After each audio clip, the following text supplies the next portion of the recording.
So talk about, more about the mental aspects, the emotions, and as well how the mirror kind of practice of looking at yourself starts to release that and is a therapeutic kind of way of going about it. Yeah, because I cannot tell you what a huge emotional release it was. And it is difficult work, but it's well worth doing. We talked about fear in the Yes. beginning of our conversation, and one of the hardest things for me um, to get people to understand is, yeah, it's going to be painful, but once you get past that, the pain is gone for like forever. So, Right. um, so um, and just backing up to what you said a minute ago, when I was sick and out on disability, I was at a barbecue, and one of the girls said to me, "How do I make sure I don't get sick like you?" And I said, take good physical care of yourself. That was my answer. And I Hmm. told you how physically strong I was, right? And she said, Yeah. but look at you, you still Right. got sick. Okay. Good point. So, so it Yeah. takes much more than just keeping your body physically strong. It's nutrition, and it's the emotional work. It comes down to the emotional work. Unfortunately, in our world, we come into this world being told that we're flawed.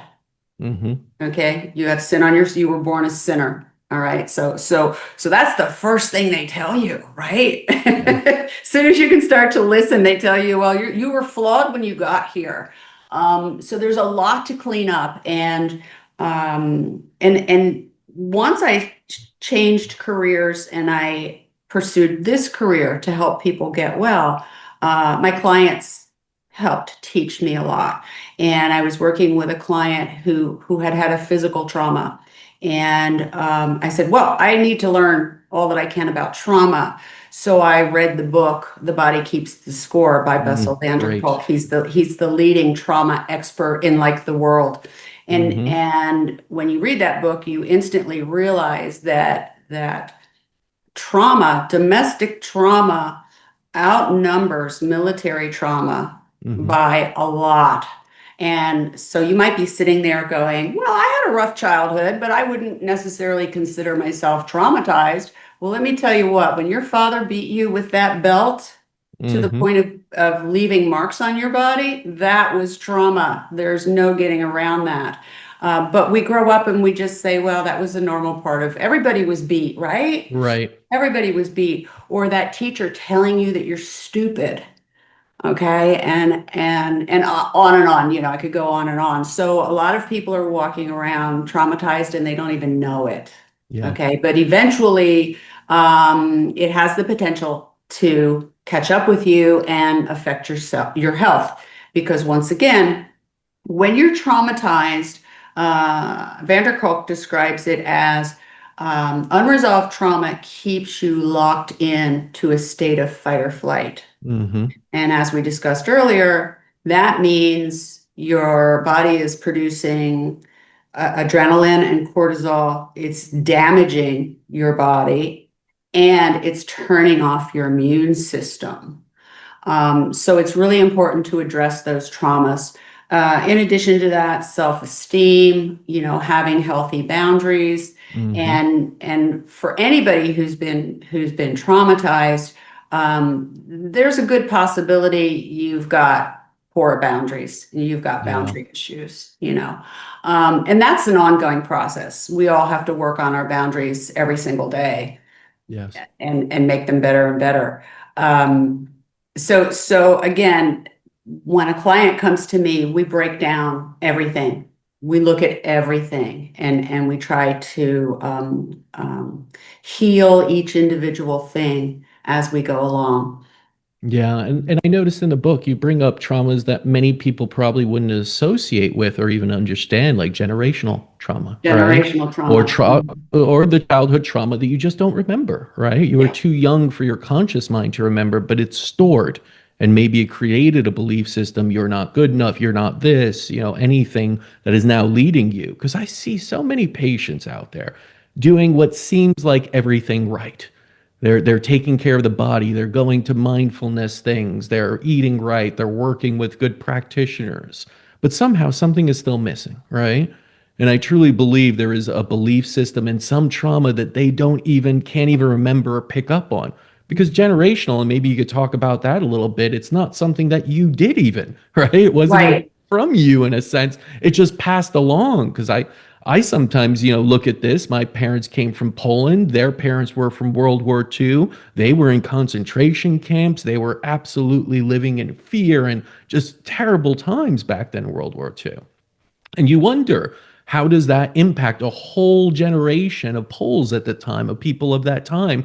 We're only two generations from that. Is that carried on? And do we need to deal with that and address that? But go into generational trauma a little bit and kind of, Yeah, so what we know, medical science for years has told us that the our illnesses come down in our genes, such as breast cancer. I'll use the breast cancer Mhm. example again. So maybe your grandmother had it, and your aunt had it, and your mother had it. So you're pretty sure you're going to have it.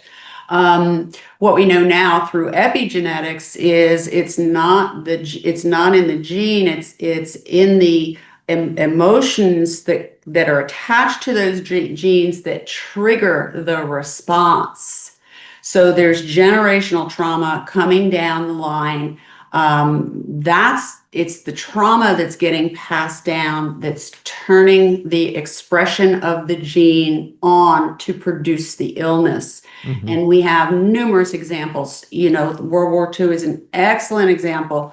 Um, um, the Japanese that were in internment camps Right. here in the United States, that was a horrible Yeah. experience. And so that gets seeded in the body, and that gets passed down from generation to Mhm. generation. I'll give you a good example of, so that's a broad example of generational trauma. And we see it with the indigenous American culture. Right. They were so traumatized that they have a propensity for alcoholism, That's right. which is just self-medicating. We all know that. Of course. But here's a perfect example. So I worked with a client years ago, and um, she said, I was born with deformed hips. And it wasn't anything that really affected her life. She was a yoga instructor, but still her hips were turned slightly forward. And I said, knowing what I know, I said, do you know what your mother was going through when she was pregnant with you? And she said, yes, she was preparing to leave my alcoholic, abusive father. So the hips represent our ability to move forward. Mm. So let's look at the big picture. Here's this woman, probably back in the 60s or 70s, pregnant in an abusive marriage, ready to step out, and she probably had a ton of fear of the future. And consequently, all those emotions are feeding right into the fetus. Okay. And so then, people wonder why babies are born sick. Well, there's one example. I mean, I'm not a doctor, I'm not a scientist. So that's a perfect example of generational trauma on a much simpler scale, you know.